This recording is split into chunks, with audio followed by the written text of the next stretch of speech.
Même si elles accusent l'influence de Van der Weyden, les premières œuvres connues de Memling sont déjà d'une telle force que l'on s'étonne qu'il ait pu être accusé de fadeur. Regardez le triptyque Dawn, visible à Londres, ou encore le retable de la Passion du Christ, visible à Turin. Regardez la variété des scènes, rassemblées dans un même espace, et pourtant rigoureusement indépendantes les unes des autres. Le seul lien entre elles est Jésus, visible sur toutes, qui en assure l'unité et le bon déroulement synoptique. Regardez par exemple cette crucifixion, traitée avec un réalisme brutal très éloigné de la douceur qui caractérise l'époque. Mais bientôt Hans Memling se fera plus tendre pour devenir le peintre de délicieux visages féminins à la piété un peu ambiguë. Son jugement dernier, visible à Danzig, a beaucoup nui à la renommée de Memling à cause de sa proximité justement avec celui de Van der Weyden, visible aux Hospices de Beaune. C'est parfaitement injuste à mon sens. Même s'il est vrai que Memling n'a pas su rompre avec la tradition fantastique des démons torturant les damnés chère à Van der Weyden, la rondeur anatomique de ses personnages en fait une œuvre unique. Selon les canons officiels, il manque une dimension tragique à son triptyque. Peut-être. Mais avez-vous le souvenir d'un autre jugement dernier qui vous ait donné cette envie d'y entrer, dans le seul but de caresser les fesses des élus comme des damnés? Plus encore que de celle de Jésus, tout semble organisé autour de la figure de l'archange Michel, prince des milices célestes, gardien des catholiques, saint patron des policiers.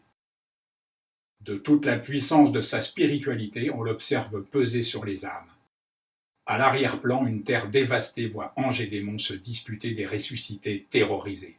Au sommet, tout de même, le Christ, assis sur l'arc-en-ciel de l'Alliance et de l'Espérance. Regardez ses pieds martyrisés posés sur une boule monde, toute d'or étincelant. Vous remarquerez que ne s'y reflètent que les proches du Christ, ceux qui sont à sa droite, comme ceux qui sont à sa gauche. Le pauvre magma humain d'en bas est laissé dans une ombre marécageuse qui semble définitive. Regardez maintenant la cuirasse de Saint-Michel, tout aussi étincelante et dorée, qui semble la sœur jumelle de la boule monde du Christ. Que reflète-t-elle? Là où tant d'autres peintres se seraient contentés d'y refléter la lumière, le flamand Hans Memling y a peint le spectacle entier du calme cortège des élus, mais des élus seuls. Car là, sur cette cuirasse tout juste sortie d'un atelier d'orfèvre, ce sont les damnés qui ont été laissés dans une ombre mortelle, malgré la lumière des flammes auxquelles ils sont promis.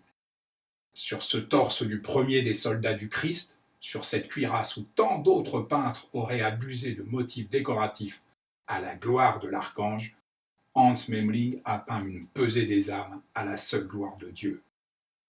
Car son monde est bien plus vaste que le monde des hommes, car son monde englobe tous les autres mondes. Vous trouvez que j'ai exagéré en prêtant tout à l'heure une sensualité quelque peu décalée à Hans Memling? Alors regardez bien cette Bethzabée au bain, visible à Stuttgart. Si le réalisme discret de l'arrière-plan reste typiquement flamand, l'architecture, le modelé et la lumière clignent de l'œil à l'Italie, et c'est peu de le dire.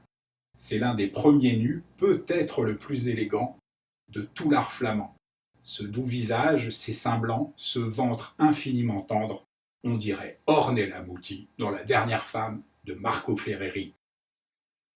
Par ce seul tableau, Hans Memling sort de son temps pour entrer dans le siècle suivant.